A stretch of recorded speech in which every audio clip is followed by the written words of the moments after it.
In this vlog I described some ghost stories from Manchester, but there's so many that I've had to split it into south, which I've already issued, the centre, which this is, and the north. This focuses on the central area, or the city centre from Oxford Road to Strangeways. It omits those haunted pubs that I've already mentioned in a separate vlog. The Kimpton Clock Tower Hotel was originally constructed in the late 19th century as a base for the Refuse Assurance Company, before being converted to a hotel in 1996. It was completed in 1895 and features original architectural elements by Alfred Waterhouse, including hand-glazed tiles, a grand atrium that once housed horse-drawn carriages. Amongst those staying at the hotel is a ghost of a grieving war widow who committed suicide after throwing herself down one of the main stairways.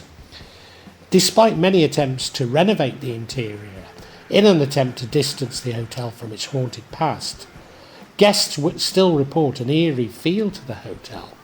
One guest even wrote online how they didn't manage to last the night due to the creepiness of the hotel, while another claimed to hear the sound of children playing in the middle of the night from the infamous room 261. The Palace Theatre on Oxford Road is one of the main theatres in Manchester, hosting some of the most famous actors and productions in the world. If you stick around after a performance, you may also be lucky, or unlucky, enough to catch the sight of a cleaner who died in the building, drifting in a shroud of grey mist. In the 1980s, a cleaner who died in the building, and this figure is seen drifting around in the grey mist, and seen in the ladies' toilets, sitting in a corner before vanishing. A spectral figure is rumoured to still roam the corridors, and even the stage, at times shrouded in a phantom-like grey mist. Cloisters Nightclub, Oxford Street, further down from Rotters, but not as far as the gallery, was famous for its sticky carpets and suits of armour. In the 1970s, the former owner of the club, Billy Benny, was said to have appeared on CCTV a few years after his death.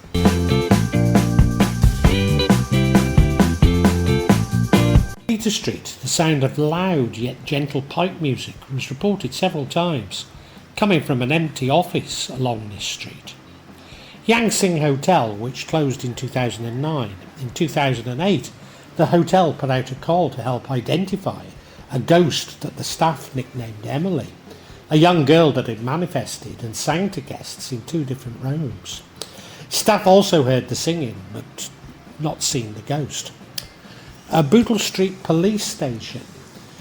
Footsteps have been heard by officers on the night shift, and an old time card machine occasionally clanks as people walk past. A former female prisoner is said to haunt the corridors outside her cell. Outside Cross Street Chapel on 26th of July 2024, just before midnight, a couple were passing the building whilst returning to the hotel from a Peter Kay show. One of the pair felt a hand grab her arm, and looking across to a partner who held a coffee with both hands, realised it was not him, and no one else was around. The witness described the event as bizarre, and said that a partner had felt something strange between the couple at the time of the phantom's grab.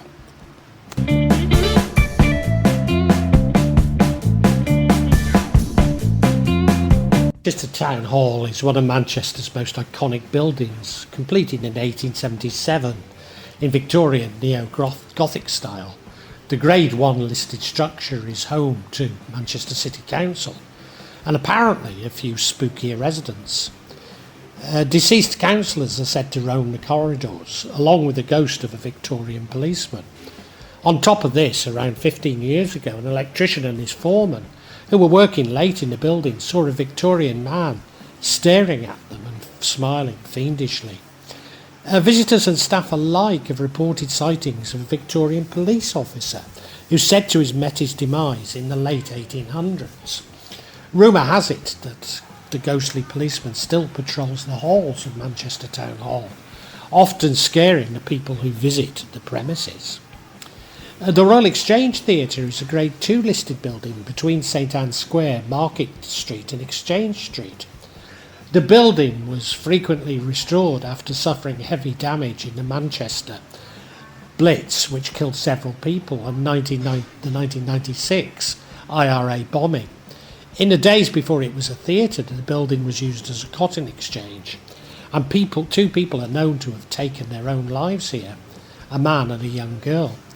Many ghosts are said to call this theatre home, including actor and director James Maxwell, who played a huge part in re-establishing the Royal Exchange as a prominent part of British theatre.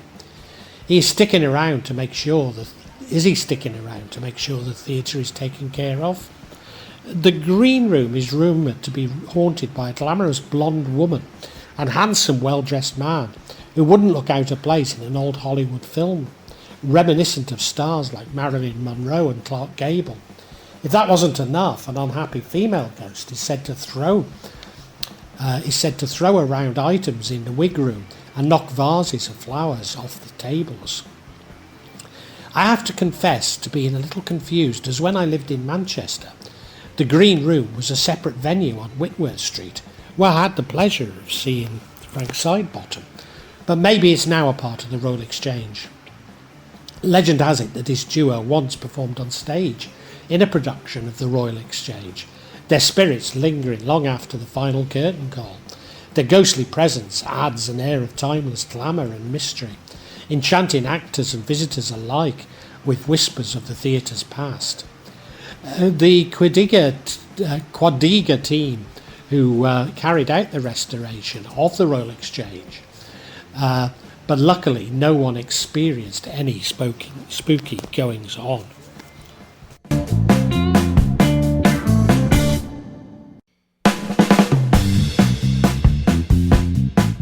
Another Grade 1 listed building, Manchester Cathedral, is a medieval Gothic-style structure built in 1421, damaged in the Blitz by IRA bombing. The cathedral, much like the Royal Exchange, has been extensively restored and refurbished.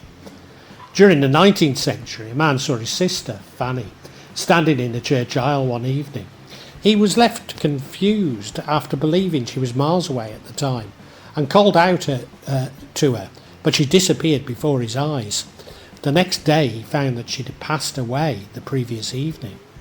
On an even spookier note, a headless hound was also known to lurk outside the cathedral at night, once attacking a local tradesman. The cathedral and its surrounding areas were said to be haunted by a giant demonic dog known as Black Shuck. Black Shuck has been the subject of myth and legends all over the UK for many years, and is believed to be a creature of the underworld and an omen of death. However, sources say the hound has been exorcised.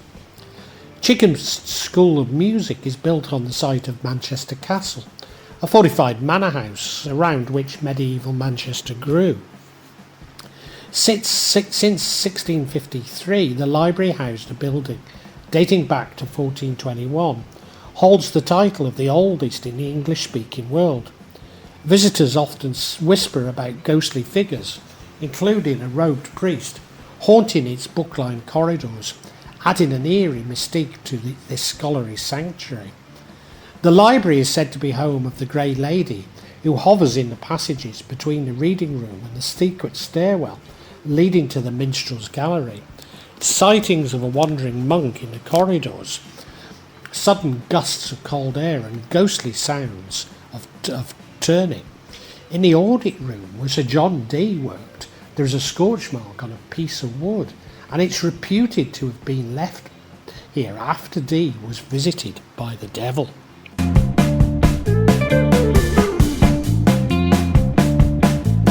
The Mayfield Station itself was built as an annex for the city's London Road station, now renamed Piccadilly, acting as an overflow for mainly for the age-old Bury and East Lancs railways. The use of the trains dwindled and the main station was rebuilt. Mayfield was converted into a major depot for parcels and other non-passenger goods. Following it hosting the warehouse project, it has become a major cultural venue. The whole station was closed in 1986, but it seemed that it didn't become completely abandoned, with many ghastly stories emanating from the decay inside. From the 1980s, at railway station, footsteps have been heard echoing the building late at night. They're believed to be those of a suicide, one of several which occurred here over the years, that occurred in the mid-20th century. It all started when a series of deaths occurred within the station, something that the site's foreman attributed to many later hauntings and strange happening. Railway Ghosts and Phantoms by W.B. Herbert explains how a man had hanged himself in the electrical indicator box, that the former station foreman had also hanged himself in the station lavatory. There were also reports of night workmen falling 50 feet to his death down a lift shaft, mistakenly opening a baggage hoist while shifting some heavy goods. Foreman at the time, Fred Jenkins, remarked on how he heard footsteps on 3 of the occasions, passing the foreman's office and continuing towards the baggage hoist, but saw nobody. There are similar stories originating from many of the men who used to work there. Work on the platforms, claims of prickly feelings up one's spine, even more intimidating footsteps heard in the middle of the night when nobody was around, strange knocking noises, doors slamming, and even faint whispers have all been reported throughout the years, many centering on the indicator box, lavatory and lift shafts. At the Rover's Return trinket shop, a former soldier had been seen loitering at the foot of the bed of the property, weapon in hand. It was rumoured to be haunted of the ghost of the Jacobean soldier who would gaze at the picture of Bronny Prince Charlie and Flora MacDonald. The old building on Shude Hill was originally a manor house before becoming a pub in the 18th century, and later a trinket shop in the 1950s. The pub was demolished in 1958, but the name is famously the inspiration for the fictional Rover's Returning in the soap opera Coronation Street.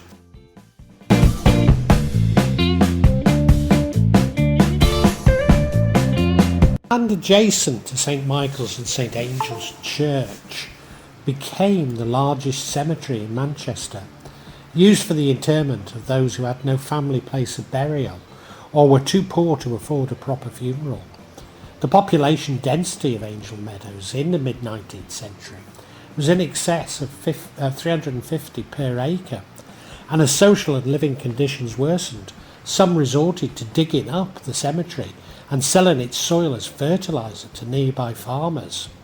The situation became so bad that the Burial Act of 1855 was passed to cover up graveyards with flagstones, hence the name St Michael's Flags. It has been estimated that 40,000 people were buried here. Angel Meadows, the area is believed to be haunted by thousands of poor people buried in its mass graves, with stories circulating about the area's troubled past and any subsequent paranormal activity. The Angel Pub in 2009, the owners of the pub experienced mild poltergeist occurrences until the site was blessed by a priest. However, shortly after the blessing, a group of Australian tourists took a picture in the building of a girl dressed in Victorian clothing was visible. Strangeways prison, condemned cell B wing, a phantom man wearing a black suit and carrying a briefcase has been reported by staff. If followed, he vanishes near the condemned cell. Some have named him as John Ellis, a former executioner who committed suicide in 1932. It may come as a surprise that a prison which had been the site of 100 hangings, 100 hangings, might be home to a few unfriendly ghosts.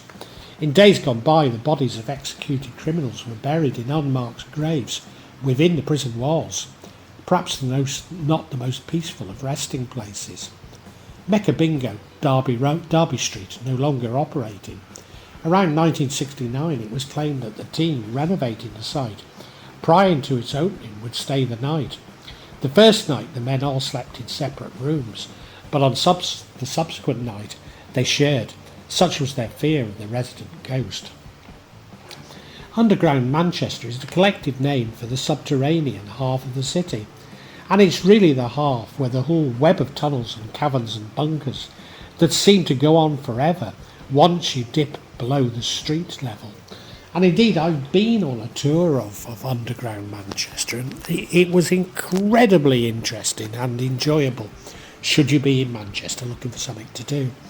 The tunnels are also where the so-called Manchester rat people once resided.